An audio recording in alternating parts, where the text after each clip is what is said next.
kwa kuendelea kwa nasi. Karibu sana kwenye mshike na habari za usiku. Jina langu ni Kennedy Moses. Taifa Stars imerejea mazoezini hii leo katika uwanja wa Kigali Pele nchini Rwanda baada ya kupoteza mchezo wa kimataifa wa FIFA Series hapo jana dhidi ya Liechtenstein. Stars inajiandaa na mchezo unaofuata dhidi ya Macau utakaochezwa siku ya Jumapili. Mwanahabari wetu Gift Macha yupo Kigali Rwanda na ametuarifia taarifa ifuatayo. Ni siku nyingine hapa Kigali na baada ya mchezo wa kwanza hapo jana Taifa Stars imerejea tena kwenye uwanja wa mazoezi wa Kigali Pele kwa ajili ya kufanya mazoezi, kujiweka sawa na mchezo unaofuata, lakini pia kwa ajili ya kuweka sawa viungo vya mwili baada ya mchezo wa hapo jana ambao walipoteza. Ni kweli mpira una matokeo matatu, lakini kwa kilichotokea jana kwetu kama wachezaji nadhani ilikuwa ni kitu kibaya zaidi.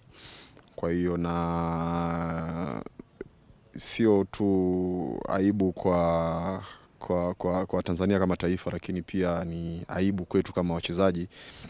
Hatukustahili kuwapatia matokeo yale wa Tanzania. Kwa hiyo kitu ambacho naweza kusema, tunawaomba radhi wa Tanzania kwa kile ambacho kilitokea na haikuwa matarajio yetu, na nadhani kubwa zaidi watusamee kwa sababu hata sisi wachezaji nadhani tulikuwa tuna wakati mgumu zaidi baada ya kipenga cha mwisho na kuwa vyumbani na hata hoteli ambao tulikuwa tumerudi. Naye ofisa habari wa shirikisho la mpira wa miguu Tanzania TFF Clifford Ndimbo amesema kwamba licha ya matokeo ambayo yamepatikana, anaamini kuwa kuna faida nyingi za kiufundi ambazo timu yetu inazipata katika mechi za kimataifa za kirafiki za FIFA Series zinazoendelea hapa Kigali nchini Rwanda. Hakuna ambaye amepokea vizuri matokeo hayo, japokuwa ni michezo ya kirafiki yenye nia ya kuendelea kuboresha kikosi pamoja na kuona sehemu ambazo zinakuwa zina mapungufu na vitu kama hivyo. Kwa hivyo benchi la ufundi limeona katika mchezo wa jana nini ambacho kilitokea na nini ambacho wanaweza kuboresha. Uzuri wa FIFA Series inakupa nafasi ya kuweza kujirekebisha. Kwa nini? Kwa sababu umecheza mchezo wa kwanza, umepoteza au hata umepata ushindi, lakini unao mchezo wa pili tena wa kuweza kuona kile ambacho umekiweka katika timu kinafanyaje kazi. Kwa hiyo hilo ndio jambo kubwa. Kwa hiyo tumeachana na mchezo uliopita. Makocha benchi la ufundi wanayo tathmini yao. Tunaelekea kwenye mchezo dhidi ya Macau, mchezo ambao tutacheza Jumapili. Kwa hiyo maandalizi yanaendelea na leo tumekuwa tuna session tofauti kulingana na namna ambavyo wachezaji walitumika jana. Mimi ni Gift Alex Macha, hapa ni Kigali Rwanda, lakini kumbuka kwamba hizi ni mechi za FIFA Series 2026 zikionekana pia mbashara kupitia Azam Sports 1 HD. Tukisalia huko, na wadau wa soka nchini walioambatana na Taifa Stars huko Kigali Rwanda kwenye mechi za kimataifa za kirafiki za FIFA Series wamesema licha ya Stars kupoteza mchezo uliopita dhidi ya Liechtenstein, bado kuna faida nyingi za kiufundi timu hiyo inapata katika mechi hizo za kujipima nguvu, huko wakiwaomba Watanzania kuendelea kuiunga mkono timu yao. Mechi ile imekwisha, hatukutoka bure, kuna kitu tumekipata.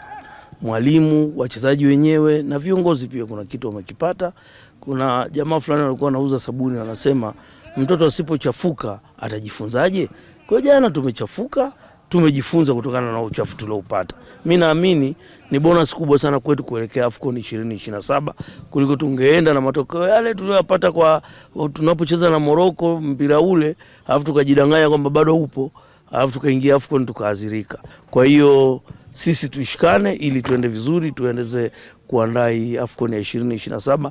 Naamini Tanzania, watu watakaopangwa Tanzania wataenjoy AFCON. Kitu kikubwa ni kwamba labda tuseme kwanza natakiwa watu wajue maana ya mechi kama hizi, kwa sababu ni aina ya mechi ambazo FIFA wameandaa kwa ajili ya kukuza na kuendeleza viwango vya timu hizi ambazo ziko chini kwenye rank. Kwa hiyo kwa malengo, maana yake ni mashindano ambayo yana faida kwa sababu yanatusaidia kuona mapungufu yetu na kujifunza kutoka na nchi mbalimbali jinsi gani zilivyo. Kwa hiyo ni mechi ambazo zina faida sana kwa nchi kama nchi, kwa sababu ukiangalia hata aina ya kikosi ambacho tunacho, kuna baadhi ya vijana ambao hawajawahi kucheza mechi hizi wamepata nafasi ya kucheza, lakini tuna mechi nyingine ambayo inafuata pia, ambayo pia kuna vijana ambao jana wapata nafasi ya kucheza, naamini watacheza katika mechi inayokuja. Kwa hiyo ni mechi ambazo tunazitumia kwa ajili ya kujifunza. Kwa hiyo mimi naona kama nchi tunapata faida.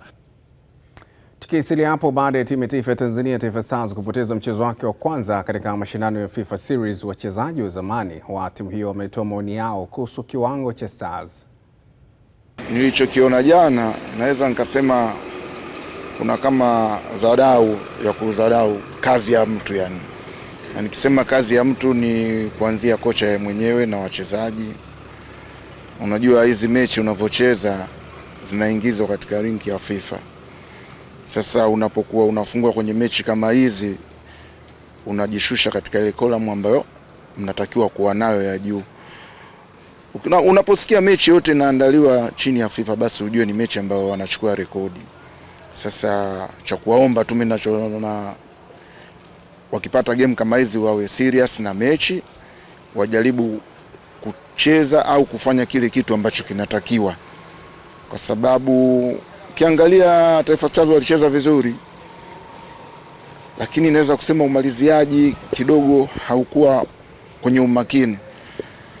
Sasa siwezi kumtaja mtu mmoja mmoja, mimi naweza kusema ni whole team hawakuwa katika ile uhalisia wa mechi. Sasa kikubwa watapopata game nyingine wajaribu kucheza kwa kujituma na kuweza kutumia nafasi ambazo wanazipata. Sasa nikasema kilichotokea game yetu na Liechtenstein ni kitu ambacho hakikubaliki, lakini nadhani kikubwa zaidi wachezaji waliingia na mentality ya kujiamini zaidi kwamba tunaenda kucheza na timu ya aina gani na sisi tukiwa katika level fulani yani. Kwa maana hiyo ukija kaangalia mafanikio tuliyoyapata, sio kwamba tulipata mafanikio makubwa sana kwenye michuano ya AFCON, lakini sasa nadhani wachezaji wetu waliingia kwa kujiamini zaidi yani, kwamba sisi ni bora kuliko Liechtenstein. Kwa maana hiyo tukawa tumeingia na matokeo yetu mfukoni. Nadhani ndicho kitu kilichotokea, ila yote kwa yote kwa sasa hivi nadhani si muda wa kuanza kuwalaumu wachezaji, ni muda wa kuwapa sapoti na kujipanga. Nao baadhi ya wachambuzi wa soka nchini wametoa maoni yao juu ya nini kiboreshwe katika kikosi cha Taifa Stars kuelekea mechi ijayo ya FIFA Series dhidi ya Macau. Mechi ambazo hazikupi ile krimu ya moja kwa moja ya kocha anachokihitaji. Lakini pia kuhusu mechi zenyewe, hizi sio mechi ambazo zinahitaji sana ushindani uwe bingwa, hapana. Ni mechi za kuweka kikosi sawa, kuweka timu yenu sawa. Maana yake unapoona timu haikucheza vizuri ikapoteza, tafsiri yake kocha tayari umeshaona kwamba timu yako iko hivi kwa wakati huu, badilisha hiki ambacho unakiona. Kwa hiyo kocha anatakiwa kureact sasa, kurudi kwenye uwanja wa mazoezi na kuitengeneza timu yake. So nimeona baadhi ya watu wamekuwa wakikosoa sana kuhusu kuhusu hayo matokeo, lakini sio kama timu ilikuwa imecheza vibaya sana. But kwa wakati huu mashindano haya yanatumika kwa ajili ya kuijenga Stars nzuri. Sasa ili uwe na timu nzuri inabidi uone makosa pia. Kwa hiyo kocha tayari ameshaona makosa, ataenda kuyafanyia kazi kwenye uwanja wa mazoezi. Taifa Stars wenyewe walitawala mchezo mpaka mwisho, pia walikuwa wenyewe wanaongoza kwa possession. Ilitokea ile mara moja wamekaba kwa highline, watu wote wamekwenda juu wakiamini kwamba hawa tumewa contain, sio? Baada ya kupigwa pasi wakaamini ni offside, ama haikuwa offside. Jamaa wakatumia nafasi wakatufunga, sio? Sisi tumetengeneza nafasi ya kwanza, Selemani Mwalimu yeye na goalkeeper akamwacha funga, ametumia hatua nyingi. Ilikuwa ni hatua ya kwanza, ya pili unapiga mpira unaingia. Kwa turekebishe kwenye scoring. Hata tukicheza na mpinzani mbovu kiasi gani, tusimuandareti tukaamini kwamba tunaweza kukaba kwa highline tukamwacha goalkeeper yuko mbali na sisi, tukipigwa through pass kama ile tumefungwa. Kwa hiyo Mwalimu akachanganyikiwa kwa sababu alikuwa na imani zaidi na timu yake, akaanza sasa dakika 2 substitution watu 6. Wakapoteza mpaka confidence mle ndani. Mwenyewe na Mwalimu alipoteza confidence. Naamini yani ni michezo ambayo itatujenga kwa sababu tukishinda tunaenda juu, lakini tunacheza na watu ambao wako chini yetu. Kwa hiyo tukishinda tunaweza kubaki pale, ila tukifungwa inatudidimiza. Na kamati ya uendeshaji na usimamizi wa ligi ama bodi ya ligi kuu Tanzania imepitia mwenendo wa matukio mbalimbali ya ligi na kufanya maamuzi. Miongoni mwa adhabu zilizotolewa ni klabu ya Simba kutozwa faini ya shilingi milioni 10 kwa kosa la mashabiki wake kuwarushia chupa za maji waamuzi wa mchezo wao dhidi ya Pamba Jiji wakati wakitoka kwenye uwanja baada ya kumalizika kwa mchezo huo ambao ulifanyika katika uwanja wa CCM Kirumba pale Mwanza. Kwa mujibu wa taarifa hiyo, hii ni mara ya pili kwa mashabiki wa Simba kufanya hivyo ndani ya kipindi cha miezi miwili, ambapo Februari 25 mwaka huu walimrushia chupa za maji mchezaji wa Dodoma Jiji FC William Edgar wakati mchezo ukiendelea uwanja wa Jamhuri Dodoma.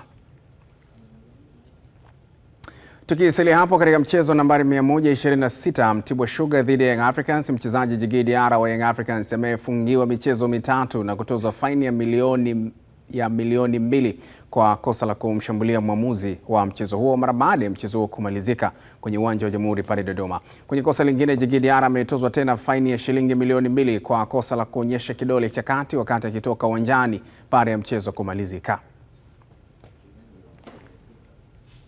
Katika tukio lingine, bodi ya Ligi Kuu Tanzania imehusika kwenye tukio lingine ambapo mwamuzi wa kati katika mchezo wa Mtibwa Sugar na Young Africans Gilbert Nrina kutoka Kilimanjaro ameshushwa daraja la uamuzi kwa kosa la kushindwa kuchukua hatua stahiki kwa mchezaji wa Young Africans Djigui Diarra kwa kitendo chake cha utovu wa nidhamu na kumshambulia mwamuzi.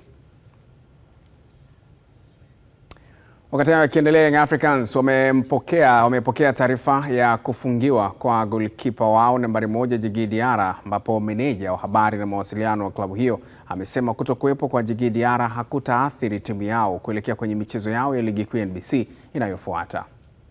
Tumeona taarifa kutoka bodi ya ligi, mchezaji wetu Djigui Diarra, goalkeeper bora wa muda wote kwenye Ligi Kuu ya Tanzania, role model wa magolikipa wote wanaocheza hapa Ligi Kuu ya Tanzania, amefungiwa mechi 3. Sisi kama club tumejiandaa vizuri kwa sababu tunao magolikipa wengine wawili bora kabisa. Tunaye Hussein Masalanga, lakini pia tunaye Abu Twalibu clean sheet Msheri, ambaye mara zote akipata nafasi huwa anaokota clean sheet, kuanzia mechi ambazo Diarra anaumwa, mechi ambazo Diarra amepata shida na Kombe la Mapinduzi. Djigui Msheri almaarufu kwa jina hilo au mzee wa clean sheet hakuruhusu goli. Kwa hiyo hatuna shida pale golini. Amefungiwa Diarra mechi 3, tutakwenda kuzungumza naye, ataendelea na mazoezi vizuri, lakini magolikipa wawili waliobakia, Djigui Msheri, Abu Twalibu Msheri mzee wa clean sheet, na Hussein Masalanga kipa la Afcon, kipa mwenye thamani kubwa, wako kwa ajili ya kuhakikisha Young Africans tunacheza michezo yetu na kupata matokeo mazuri inshallah. Naendelea kutazama Mshike Mshike, tuende break, tutarejea, usiondoke.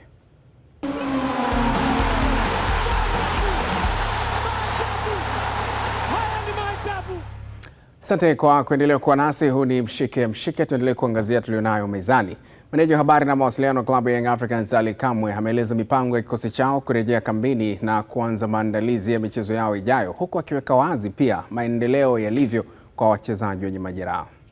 30 timu itaingia kambini kwa ajili ya maandalizi ya mchezo wa Ligi Kuu dhidi ya Tanzania Prison ambao utapigwa kwenye uwanja wa KMC Complex. Navyosema kikosi chote, maana yake wale wote ambao wako fit, sambamba na benchi la ufundi ambao limeongezewa nguvu ya Pep Guardiola wa Afrika. Molin yuko pale kwa ajili ya kuja kushirikiana vizuri na Pedro Gonçalves kuiunda timu strong, timu ambayo itarudisha vipigo na furaha kubwa kwenye nyuso za mashabiki na wapenzi wa klabu ya Young Africans. Wachezaji ambao walipata majeraha, tayari wachezaji 4 wameshaanza mazoezi ya gym. Shadrack Boka yuko tayari May Day, anaendelea vizuri.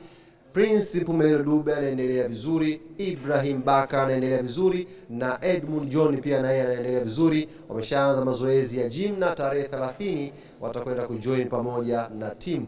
Mchezaji Depu yeye bado yupo kwenye chumba cha daktari na hatutaki kumwaisha kwa haraka.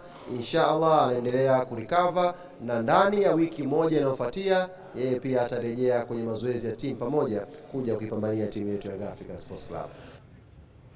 Na wakati akiendelea nizungumza na mchambuzi wa masuala ya soka Philip Mkini kuweza kusikia kutoka kwake mtazamo wake kuhusiana na hilo. Philip, karibu. Asante. Mambo yanaenda? Safi, mambo yanaenda. Safi. Bana, Young Africans inakwenda kumkosa Djigui Diarra kwenye mechi 3. Nini unakiona? Watamisi kwa namna yote?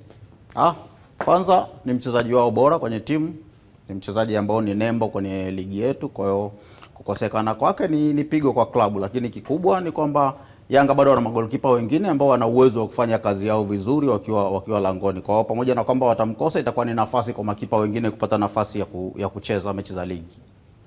Najaribu kuangalia ubora aliokuwa nao kwenye baadhi ya michezo, lakini pia ugumu wa michezo ambao wanaelekea. Kwa mfano kuna mchezo dhidi ya Tanzania Prisons, utafahamu haijawahi kuwa mechi nyepesi, licha ya kwa mara kadhaa kwenye miaka hivi karibuni Young Africans wamekuwa wanashinda.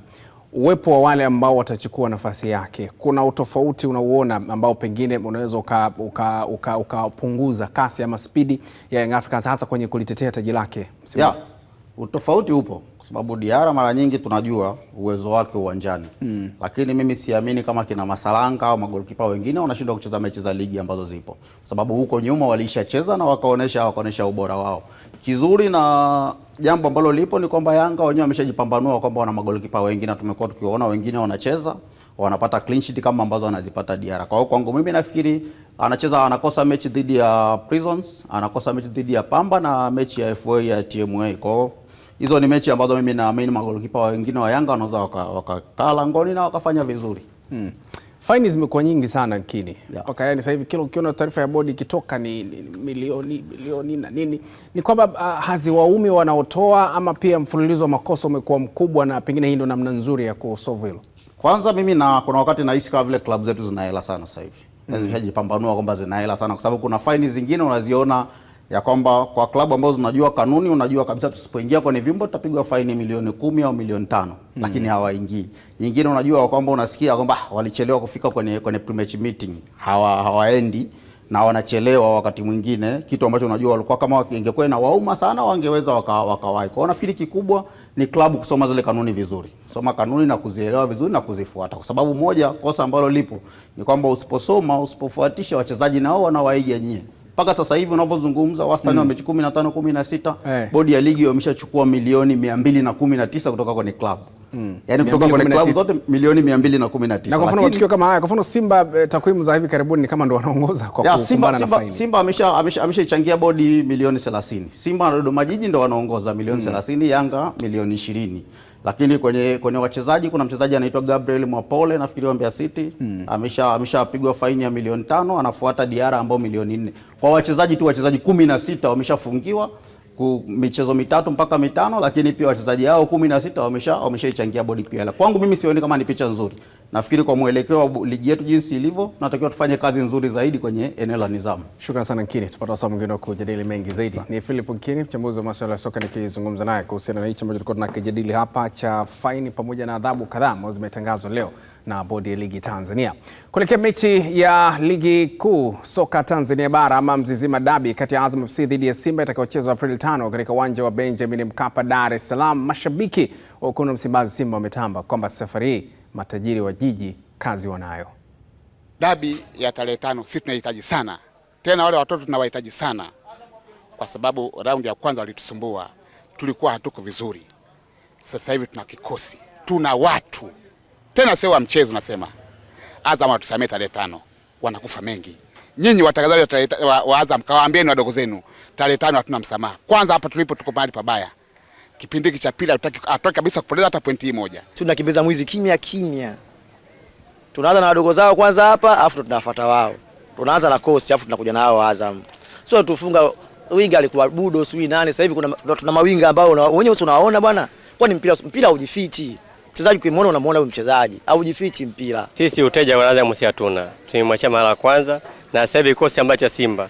Tunajua tukifunga Azam ubingwa tunauchukua. Sababu kwa wenzetu hawana kazi sasa hivi. Azam ndio kikwazo kikubwa ambacho tunatafuta kwa hamu, sababu ametufanya kitu mbaya wakati timu yetu ipo mbovu. Sasa hivi tuna timu ambayo tunaitegemea. Kwa hiyo yani Azam ijue kesho kama sio goli 4 goli 3. Simba kwa sasa hivi namna ilivyo, tunataka kuwaonyesha watoto kwamba tunataka tuupige mwingi. Maana hao watoto ni wajuzi, wanajitahidi kutaka kutengeneza upinzani, lakini level hiyo wao hawana. Na tunavyowanyoosha hawa, baada ya wiki 2 wiki 3 wapo watakaotangaza kwamba tunakwenda kwa mama. Nimejipanga, najua wapi na kanyaga, wapi na nainua mguu. Kwa hiyo dabi kwanza itakuwa dabi ni dabi. Lakini kusema Azam watanifunga tena, hiyo tunabisha.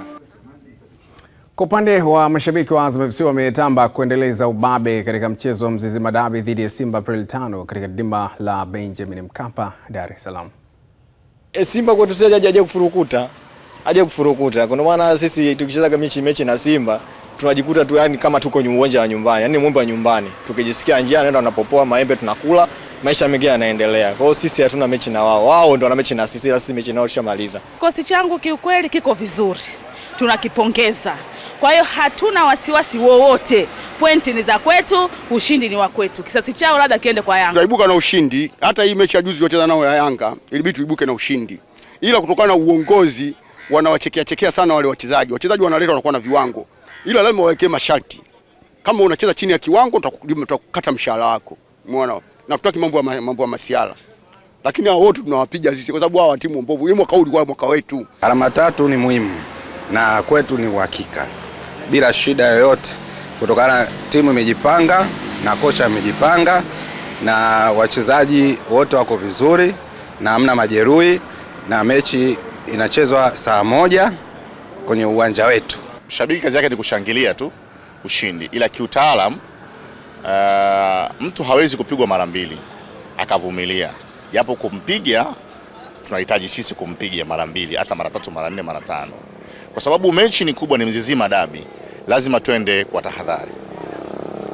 tahadhari. Kocha apange kikosi chake sawa sawa kwa sababu tuna vitu vingi tunavyojivunia. Kwanza Azam imeshakuwa kubwa, wamekomaa wachezaji, kikosi kipana kabisa. Kwa hiyo naamini kocha kama atafanya hesabu zake sawa sawa na tukafaidi kwa ukubwa wa ukocha wake aliyokuwepo naye, kwa sababu namwamini Ibenge ni mzee wa kusoma mchezo. Unaweza kucheza naye kuanzia dakika ya kwanza mpaka ya 70 na kitu ukaona kama umemuwini, lakini yeye huwa anawini kwenye hesabu zake. Naye mwanachama wa Simba Sports Club ambaye amewahi kuwa meneja wa timu hiyo miaka ya nyuma, Idi Azan, ametoa maoni yake kuelekea mechi ya Mzizima Derby dhidi ya Azam FC itakayochezwa Aprili 5 mwaka huu. Kwanza tuseme ni fahari kwanza kwa ligi yetu kwa sababu inakutanisha timu ambazo ni kubwa, lakini timu ambazo zina wachezaji wengi wa kigeni. Wingi wa wachezaji wa kigeni wamefanya ligi yetu kuwa na thamani kubwa sana. Kwa hiyo mechi hiyo ni mechi kubwa na ni mechi ambayo itakuwa ni ngumu, lakini mechi ambayo itatoa burudani kwa wapenzi wa soka kwa sababu timu zote mbili zinacheza mpira mzuri. Kwa hiyo tunatarajia kwamba tutapata burudani kwenye mchezo huo. Na ni matumaini yangu kwamba timu zote 3 ambazo zitakuwa kiwanjani siku hiyo, kwa maana timu ya Simba, Azam pamoja na ile timu ya waamuzi, kila mmoja atatimiza wajibu wake vizuri ili mchezo uwe mzuri. Tumekuwa na kasoro ndogo za waamuzi hapa katikati, lakini nafikiri wamejifunza. Tunaamini kwenye mechi hiyo kubwa waamuzi watasimama vizuri kutenda haki ili mchezo uwe mzuri na watu wapate burudani. Naam, naye kocha mkuu wa Mashujaa FC ya kule Kigoma Jamhuri Kyolo maarufu kama Julio amesema moja kati ya malengo yake makubwa msimu huu ni kufika fainali ya kombe la shirikisho la CRDB Bank, ikiwa ni pamoja na kushika nafasi za juu katika msimamo wa ligi kuu soka Tanzania bara. Yeah, of course tunapata nafasi za kuscore, lakini kunakuwa na uharaka kwa vijana, time nyingine kutojitayarisha vema, lakini naamini kutokana na training tulofanya na hii kipindi ambacho tumekipata, tutafanya mazoezi ya kuweza kuhakikisha tunatia mpira nyavuni na hasa kwenye hizo mechi ambazo tunacheza. Kwa hiyo niseme najua kwamba mechi zote za ligi ni ngumu, hakuna mechi nyepesi, lakini kwa maandalizi tunayofanya na hasa ukichukulia mechi nyingi tunacheza nyumbani, tuna kila sababu ya kuweza kushinda. Kwa hiyo tutapambana kuhakikisha tunashinda, lakini tusipoteze mchezo. Lakini niseme kwenye training ambayo tunafanya, wachezaji wangu wananipa imani kubwa sana. Na mimi sio Mwenyezi Mungu, Mwenyezi Mungu ndio anapanga, sisi tunapambana. Na katika mapambano yangu kitu ambacho mimi nakihitaji this time kuhakikisha tunacheza finali ya FA. Hiyo ndio kilichokuwa kwenye dream yangu. Likiwepo nitamshukuru Mwenyezi Mungu, lisipokuwepo nitamshukuru Mungu, sababu Mungu ndio anaitoa, lakini kwa determination. Lakini kwenye ligi kama nitakuwa nishafanikiwa huko, bado nahitaji nifike kwenye nafasi za juu. Nimeshuka sana, basi nafasi ya 6. Wakati hayo yakiendelea, bodi ya filamu nchini imesema wasanii zaidi ya 130 wilayani Mkuranga mkoani Pwani wamepatiwa mafunzo maalumu kwa ajili ya kuwajengea uwezo katika fani zao. Kupitia mafunzo hayo watajikwamua kiuchumi. Lengo hasa la kufanya mafunzo haya ni kwa ajili ya kuwasaidia wasanii hawa kwanza kuelewa thamani yao kama wasanii wa eneo la filamu na namna gani wanaweza wakapambana kupata masoko ya ndani pamoja na ya nje, na kuelewa ubora na namna gani wanaweza kutengeneza filamu bora, wanaweza kuandaa miswada iliyo bora, namna gani wanaweza kupenya na kuingia katika masoko mbalimbali lakini pia kupata elimu ambayo itawasaidia kutengeneza filamu zilizo bora. Unajua, sehemu kubwa ya waigizaji wa Tanzania hatukupata bahati ya kwenda kusoma mavyuoni. Wengi tunaigiza kwa kupitia vipaji vyetu tulivyozaliwa navyo. Kwa hizi semina sasa ni kama vile zinatupa ile shule ndogo ndogo. Ina maana kama tunapata semina hii ya kwanza, ikija na nyingine, naamini kabisa kwamba tutakuwa waigizaji wazuri. Lengo la hii program ni kuwaongezea uwezo wasanii wetu ili waweze kutengeneza kazi zenye ubora zinazofikia viwango vya kitaifa na kimataifa. Hilo ndio lengo kubwa la programu hii, lakini pia ni kuwafanya wasanii wetu wafahamu bodi ya filamu ni nini, nafanya nini, na waweze kuwa rasmi, wafike bodi ya filamu na kujirasimisha ili waweze kunufaika zaidi. Mafunzo haya yanatupelekea sasa kuja kuona tunatengezaje filamu, maudhui yatakuwaje na kila kitu. Naam, tukamilishe japo kwa muhtasari wa kukujuza miongoni mwa wale ambao tulikuwa nayo leo, ikiwa ni pamoja na haya. Taifa Stars yarejea mazoezini kujiwinda na Macau katika mechi ya kirafiki ya FIFA Series. Golikipa nambari 1 wa Young Africans Djigui Diarra apigwa faini na kufungiwa michezo mitatu. Na kocha wa Mashujaa FC Jamhuri Kiwelo Julio aitaka fainali ya kombe la shirikisho la CRDB Bank. Mwisho mshike leo. Kwa niaba ya wote ambao wamefanikisha matangazo haya, jina langu ni Kennedy Moses Punde. Said Salim Sumi atakuwa hapa pamoja na Godlisten Muro na mzee wa data Ramadhan Baduke kwa ajili ya uchambuzi kuelekea mchezo unaofuata. Salia hapo, usiondoke.